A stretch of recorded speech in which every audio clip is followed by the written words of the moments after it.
This video is a basic orientation around MTCS Online.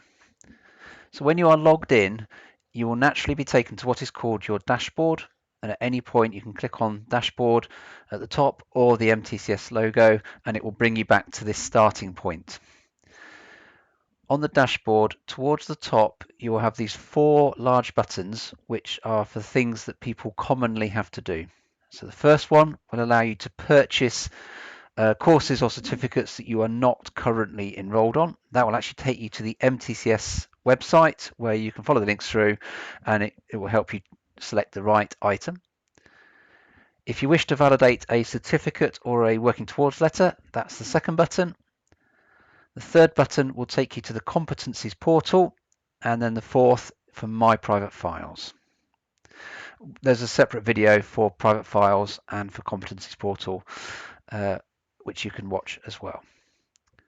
If I then scroll down, I have a section which will show me my current enrolments and certificates. So these are the items that I've been enrolled onto. Either I've paid for myself or the company that I work for has paid for me to be on some of these courses.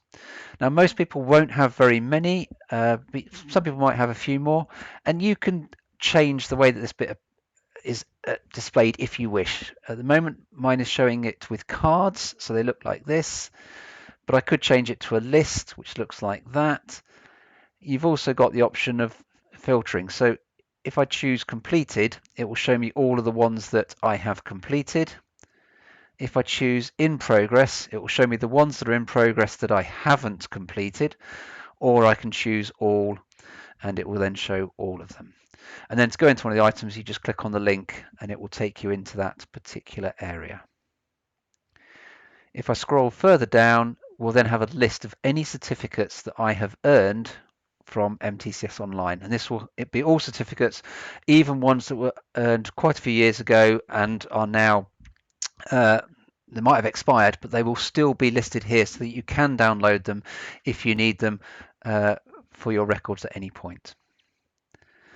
Now on the right hand side you have what's called a block drawer. At the moment it's hidden, but if I click on that icon there it will expand, and then this gives me some extra information. So this top block will tell me a bit about my name, my details, and it will show you how your name will appear on a certificate and that sort of thing. So if that needs changing, you can click on edit your profile and it will change it. You've then got some other sort of information blocks, and you've got your private files listed down at the bottom. You can then close that if you don't need it or open it as required. And you'll also notice there's this little up arrow that appears. So if you see that at any point and you click on it, it will just take you straight back to the top of the page. So that's the main sort of place that you will use to find the different things. Just quickly across the top, you have some other links to things that you might need. There's a link to the policies, a link to your help videos, and then there's a link up here to the guidance documents, which you can access from anywhere in the site. If we go across to the right hand side, you've got a search tool, you've got notifications. So every time if you've submitted some work and the verifier has verified it, you will get a notification back and that will appear under that menu.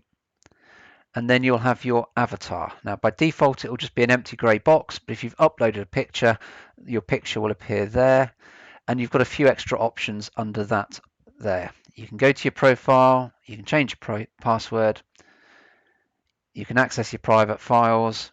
There's preferences which will change how certain things behave, but in the main it's probably recommended to stick to the default, and then you can use the logout function to log out from the site. I'm now going to go into one of the areas. So if I go into this particular area that I've purchased, when I come into it, you see that I've got a column on the left, a column on the right, and the main central area. Now the main central area is where the bulk of the information will be. Now when you first come in, there'll be a bit of an introduction, a few things that you need to read, and then once you've read and agreed to the above, you tick this box, or you click on the box that says mark as done. And what that will do is it will open up the remainder of the content that you need. You can either just scroll down in this middle section, or you'll notice this left-hand menu kind of creates a quick access point. So if you want to jump straight to the evidence upload bit, you can just click there and it will take you straight to it. And if you wanted to jump straight to a particular item, let's say the record of work, you can click on there and it will take you straight in. So you can use this left-hand menu, which makes it a little bit quicker. You'll notice that you can expand or collapse any of the sections, so you can kind of make things bigger and smaller in that left-hand menu. If you don't want to use the left-hand menu, you can actually close it and it will make the main part of the screen a bit bigger. If I want to go back to the main course page, I've got a link here that takes me back into that item there. On the right-hand side, I have another set of what are called blocks. So the top one tells me what the current date and time is. My completion progress will track as things are done. So as I submit evidence, these blocks will change from blue to yellow. When the verifier has verified them, they will then change from yellow to green if they are satisfactory. If they're not, they'll actually turn red. So once these have all turned green, it means that you've done everything that is required. You have an enrollment timer, which will tell me how many days you have left on that course, and that will count down to 0, at which point your enrollment will end. And then we have access to our private files at the very bottom again. So that's been a very quick orientation to the site.